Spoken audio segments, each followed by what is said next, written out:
Comme ça se fait déjà dans d'autres secteurs de développement Chine-Afrique, je pense que la coopération cinématographique, audiovisuelle et culturelle entre la Chine et l'Afrique doit être portée par les peuples chinois et africains.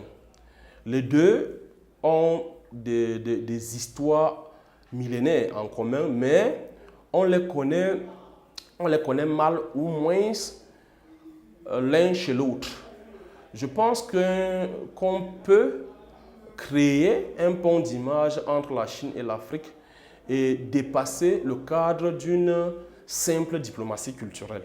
La Chine et l'Afrique peuvent co-raconter, pas juste coproduire, mais écrire des scénarios dans lesquels une légende camerounaise, par exemple, et un acteur chinois racontent tout en gardant chacun sa voix authentique.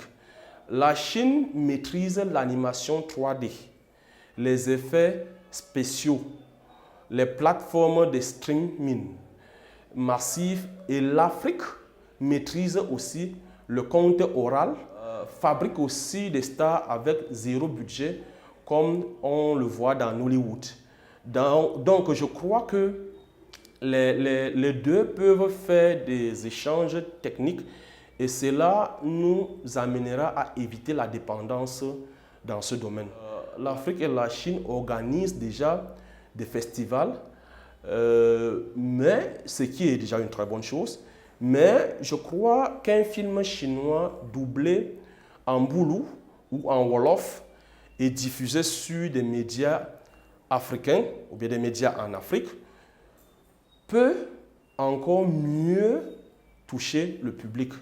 De même qu'une série nigériane sous-titrée en mandarin et diffusée sur des télévisions chinoises peut susciter une curiosité.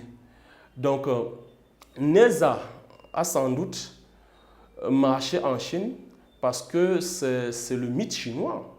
Il faut donc penser des Neza africains et diffuser en Chine. Je pense que cela pourra donner envie. Et maintenant, pour que l'Afrique et la Chine racontent ensemble leurs propres histoires, je pense que les deux parties doivent commencer par se demander qui sommes-nous l'une pour l'autre. Si elles comprennent qu'elles ont des histoires en commun, alors elles vont choisir leur propre couloir ou bien leur propre code narratif. La Chine a le destin et l'effort personnel à raconter, tandis que l'Afrique a l'histoire circulaire des proverbes, des ancêtres qui parlent. Donc, si on mélange les deux, on pourra sortir quelque chose de très très curieux. Il faut donc aussi que la Chine et l'Afrique produisent d'abord pour leur propre public avec des références locales et contrôlent toute la chaîne de production jusqu'à la diffusion.